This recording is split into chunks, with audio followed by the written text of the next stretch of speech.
بسم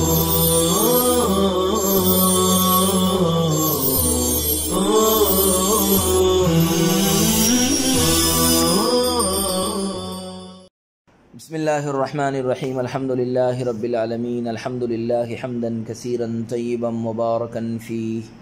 یا رب لک الحمد کما ينبغی لجلال وجہک ولعظیم سلطانک وصلی اللہ وسلم علی نبینا محمد وعلى آلہ واصحابہ وبارک وسلم تسلیما کثیرا کثیرا۔ بسم اللہ الرحمن الرحیم۔ وفی العسل العشر اذا اخذ من ارض العشر، وقال الشافعي رحمه الله تعالى لا يجب لأنه متولد من الحيوان فأشبه الإبريسم، ولنا قوله عليه السلام في العسل العشر، ولأن النحل يتناول من الأنوار والثمار وفيهما العشر فكذا فيما يتولد منها، بخلاف دود القز لأنه يتناول الأوراق ولا عشر فيها۔ ثم عند أبي حنيفة رحمه الله تعالى يجب في العشر فيه العشر قل أو كثر،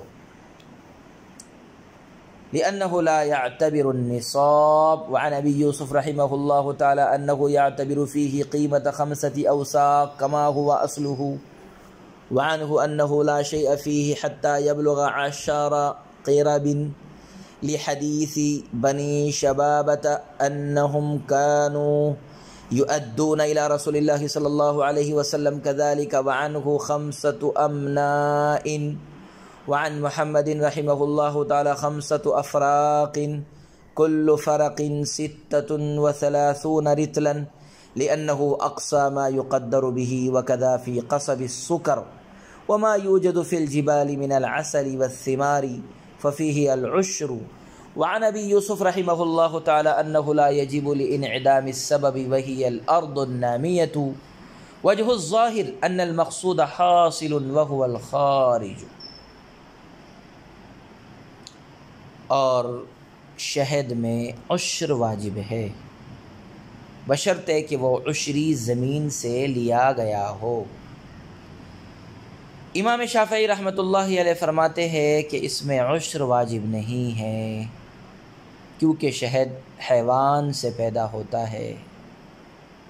لہذا یہ آب ریشم کے مشابہ ہو گیا۔ ہماری دلیل آپ صلی اللہ علیہ وسلم کا یہ ارشاد گرامی ہے کہ شہد میں عشر واجب ہے، اور اس لیے بھی کہ شہد کی مکھی پھولوں اور پھلوں سے رس چوستی ہے، اور ان دونوں میں عشر واجب ہے، لہذا ان کی پیداوار میں بھی عشر واجب ہوگا، برخلاف ریشمی کیڑے کے، کیونکہ وہ درخت کے پتے کھاتا ہے اور پتوں میں عشر واجب نہیں ہے۔ پھر حضرت امام ابو حنیفہ رحمۃ اللہ علیہ کے یہاں شہد خواہ کم ہو یا زیادہ اس میں عشر واجب ہے، کیونکہ حضرت امام صاحب نصاب کا اعتبار نہیں کرتے،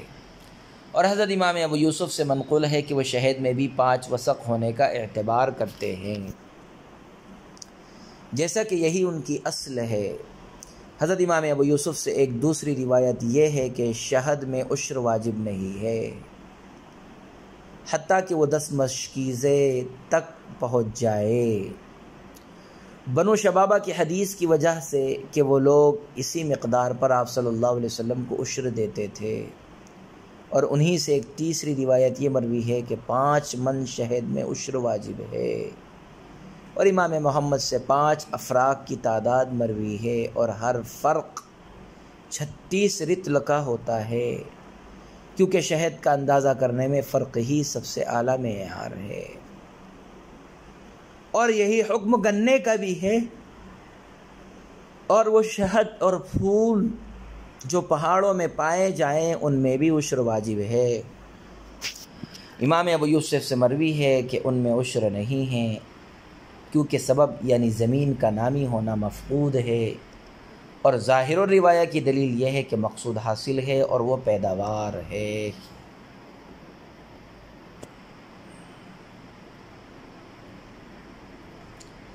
ابریسم، آب ریشم، قدرتی ریشم جو کیڑوں کے ذریعے پیدا ہوتا ہے۔ دود القز ریشم کے کیڑے کو کہتے ہیں۔ نحل شہد کی مکھی، اصل معنی شہد۔ شہد اور گنے میں عشر وغیرہ کی تفصیل۔ عزیز طلبہ کرام، صورت مسئلہ یہ ہے کہ اگر عشری زمین سے شہد حاصل کیا گیا ہو تو ہمارے یہاں اس میں عشر واجب ہے۔ عشری زمین سے اگر شہد حاصل کیا گیا تو ہمارے یہاں اس میں عشر واجب ہے، لیکن امام شافعی رحمہ اللہ تعالی عدم وجوب عشر کے قائل ہیں، اور علت یہ بیان کرتے ہیں کہ شہد حیوان یعنی مکھی سے پیدا ہوتا ہے، اور حیوان سے پیدا ہونے والی ایک دوسری چیز یعنی ریشم میں عشر نہیں ہے، لہذا شہد میں بھی عشر نہیں ہوگا، کیونکہ مادہ خلقت کے اعتبار سے دونوں ایک ہے۔ امام شافعی رحمۃ اللہ علیہ عدم وجوب عشر کے قائل ہیں، اور علت یہ بیان کرتے ہیں کہ شہد حیوان یعنی مکھی سے پیدا ہوتا ہے، اور حیوان سے پیدا ہونے والی ایک دوسری چیز یعنی ریشم میں عشر نہیں، لہذا شہد میں بھی عشر نہیں ہوگا، کیونکہ مادہ خلقت کے اعتبار سے دونوں ایک ہے۔ ہماری دلیل وہ حدیث ہے جو کتاب میں مذکور ہے، یعنی فی العسل العشر، بقول صاحب بنایا۔ حدیث شریف کا پورا مضمون یوں ہے، ان النبی صلی اللہ علیہ وسلم کتب الی اہل الیمن ان یوخذ من اہل العسل العشر۔ آپ صلی اللہ علیہ وسلم نے اہل یمن کو یہ ہدایت نامہ جاری فرمایا کہ جن کے پاس شہد ہو وہ اس میں سے 10واں حصہ دیا کریں۔ دوسری اور عقلی دلیل یہ ہے کہ شہد کی مکھیاں پھل اور پھول چوس کر شہد بناتی ہے، اور چونکہ پھل اور پھول میں عشر واجب ہے، لہذا جو چیز ان دونوں سے بنے گی اور پیدا ہوگی اس میں بھی عشر واجب ہوگا۔ ثم عند ابی حنیفہ رحمہ اللہ تعالی، یہاں سے یہ بتانا مقصود ہے کہ مطلق شہد میں عشر واجب ہے یا اس کی تعداد اور مقدار متعین ہے۔ مطلقاً شہد میں عشر واجب ہے یا نصاب کی کوئی مقدار متعین ہے، اس سلسلے میں حضرت امام اعظم ابو حنیفہ رحمۃ اللہ علیہ کا مسلک تو یہ ہے کہ مطلق شہد میں عشر واجب ہے، خواہ کم ہو یا زیادہ ہو، کیونکہ فی العسل العشر والی حدیث مطلق ہے اور اس میں کمی زیادتی کی کوئی تفصیل نہیں ہے۔ اسی لیے امام صاحب رحمۃ اللہ علیہ کے یہاں شہد میں بھی کسی نصاب اور مقدار کی شرط نہیں ہے۔ البتہ حضرت امام ابو یوسف رحمۃ اللہ علیہ سے اس سلسلے میں 3 روایتیں مروی ہیں۔ امام ابو یوسف کے 3 روایتیں ہیں، 3 روایتیں منقول ہیں امام ابو یوسف سے۔ پہلی روایت یہ ہے کہ زمین کی پیداوار کی طرح شہد میں بھی نصاب ضروری ہے، اور اس کا 5 وسق کی قیمت کے برابر ہونا شرط ہے، اس لیے کہ دیگر پیداوار وغیرہ میں بھی یہی چیز شرط ہے جب وہ غیر وسقی ہو۔ دوسری روایت یہ ہے کہ اگر شہد 10 مشکیزے سے کم ہو تو اس میں کچھ بھی واجب نہیں ہے۔ دوسری روایت یہ ہے کہ اگر شہد 10 مشکیزے سے کم ہو تو اس میں کچھ بھی واجب نہیں ہے،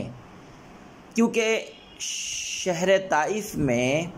بنو شبابہ نامی ایک قوم آباد تھی اور شہد وغیرہ نکالنے کا کام کرتی تھی۔ یہ لوگ رسول اکرم صلی اللہ علیہ وسلم اور حضرات شیخین وغیرہ کو 10 مشکیزے میں سے 1 مشکیزہ دیا کرتے تھے، جس سے اس بات کا پتہ چلتا ہے کہ شہد کا نصاب 10 مشکیزہ ہے۔ امام ابو یوسف رحمۃ اللہ علیہ کی تیسری روایت، امام ابو یوسف رحمۃ اللہ علیہ کی تیسری روایت یہ ہے کہ اگر شہد 5 من کی مقدار میں ہو تو اس میں عشر واجب ہے ورنہ نہیں۔ وعن محمد رحمہ اللہ تعالی، اس سلسلے میں امام ابو یوسف اگر 5 من کی مقدار شہد ہو تو اس میں عشر واجب ہے ورنہ نہیں۔ وعن محمد، اس سلسلے میں امام محمد سے یہ مروی ہے کہ شہد کا 5 افراق کی مقدار میں ہونا ضروری ہے اور ہر فرق 36 رطل کا ہوتا ہے۔ اس سلسلے میں امام محمد رحمۃ اللہ علیہ نے جو فرق کا اعتبار کیا ہے وہ بھی ان کے اپنے اصل کے مطابق ہے، کیونکہ وہ ہر چیز میں اس کے اندازے کے لیے سب سے اعلیٰ معیار کو معتبر مانتے ہیں، اور چونکہ شہد میں سب سے اعلیٰ پیمانہ فرق ہی ہے، اس لیے وجوب عشر کے لیے شہد کا 5 فرق ہونا ضروری ہے۔ وَقَذَا فِي قَصَبِ السُّكَرِ، فرماتے ہیں کہ گنے میں بھی حضرات صاحبین کا اختلاف ہے، چنانچہ امام ابو یوسف رحمۃ اللہ علیہ گنے میں وجوب عشر کے لیے 5 وسق کی قیمت کا اعتبار کرتے ہیں۔ امام محمد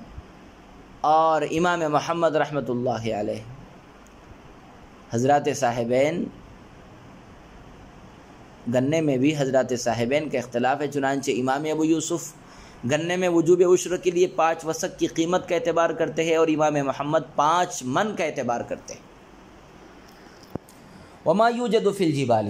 فرماتے ہیں کہ پہاڑوں میں ملنے والے شہد اور پھلوں میں بھی عشر واجب ہے، البتہ اس سلسلے میں امام ابو یوسف سے عدم وجوب کی روایت بھی مروی ہے، اور اس روایت کی دلیل یہ ہے کہ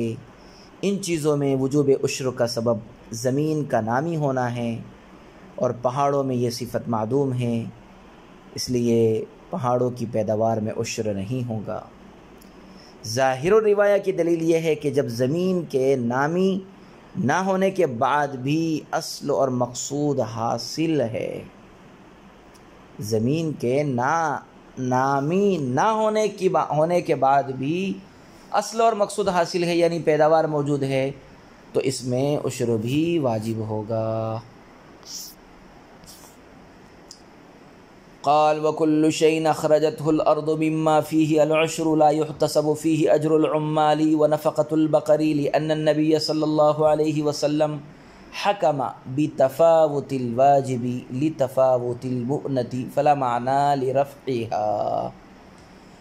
فرماتے ہیں کہ ہر وہ چیز جسے زمین پیدا کرے اور اس میں عشر واجب ہو تو اس میں مزدوروں کی اجرت اور بیل کا چارہ محسوب نہیں کیا جائے گا، اس لیے کہ آپ صلی اللہ علیہ وسلم نے مشقت کے تفاوت کی وجہ سے واجب میں تفاوت کا حکم دیا ہے، لہذا رفع مؤنت کا کوئی مطلب ہی نہیں ہے۔ پیداوار میں سے اخراجات منہا کیے بغیر عشر ادا کرنے کا بیان۔ مسئلہ یہ ہے کہ زمین کی ان پیداوار میں جن میں عشر واجب ہے، زمین کی ان پیداوار میں جن میں عشر واجب ہے ان میں مزدوروں کی اجرت اور بیل وغیرہ کے چارے کا خرچ نہیں شمار کیا جائے گا، اور پوری پیداوار میں عشر واجب ہوگا۔ مثلا اگر کسی کے یہاں 200 من غلہ ہوا ہو، 200 من غلہ ہوا ہو، لیکن 200 من میں سے 20 من مزدوری اور چارہ وغیرہ میں نکل گیا تو بھی پوری پیداوار یعنی 200 من غلہ میں عشر واجب ہوگا، کیونکہ آپ صلی اللہ علیہ وسلم نے مختلف مشقتوں کی وجہ سے مختلف واجبات کا حکم دیا ہے، لہذا رفع مؤنت کا کوئی سوال ہی نہیں ہے۔ اس دلیل کی مزید وضاحت یہ ہے کہ آپ صلی اللہ علیہ وسلم نے بارش اور دریا کے پانی سے سیراب کی گئی کھیتی میں عشر اور ڈول وغیرہ سے سیراب کی گئی کھیتی میں نصف عشر واجب قرار دے دیا ہے، کیونکہ دریا سے سیراب کرنے کی بنسبت ڈول سے سیراب کرنے میں مشقت اور زیادہ ہے۔ اب اگر پیداوار اور عشر میں مزدوری وغیرہ کو محسوب کریں گے تو ظاہر ہے کہ مشقت ہی ختم ہو جائے گی، اور پھر واجب بھی متفاوت ہونے کے بجائے متفق ہو جائے گا، اور یہ خلاف شریعت ہوگا جو درست نہیں ہے، اسی لیے عشر میں مزدوری وغیرہ شمار نہیں ہوگی۔ اس دلیل کی مزید وضاحت یہ ہے، آپ صلی اللہ علیہ وسلم نے بارش کے پانی سے سیراب کی گئی کھیتی میں عشر اور ڈول وغیرہ سے سیراب کی گئی کھیتی میں نصف عشر واجب قرار دیا ہے، کیونکہ بارش سے سیراب کرنے کی بنسبت ڈول وغیرہ سے سیراب کرنے میں مشقت زیادہ ہے۔ اب اگر پیداوار اور عشر میں مزدوری وغیرہ کو محسوب کریں گے تو ظاہر ہے کہ مشقت ہی ختم ہو جائیں گی، اور پھر واجب بھی متفاوت ہونے کے بجائے متفق ہو جائے گا، اور یہ خلاف شریعت ہوگا جو درست نہیں ہے، اسی لیے عشر میں مزدوری وغیرہ شمار نہیں ہوگی۔ وصلی اللہ وسلم علی نبینا محمد وعلی آلہ واصحابہ وبارک وسلم تسلیما کثیرا کثیرا۔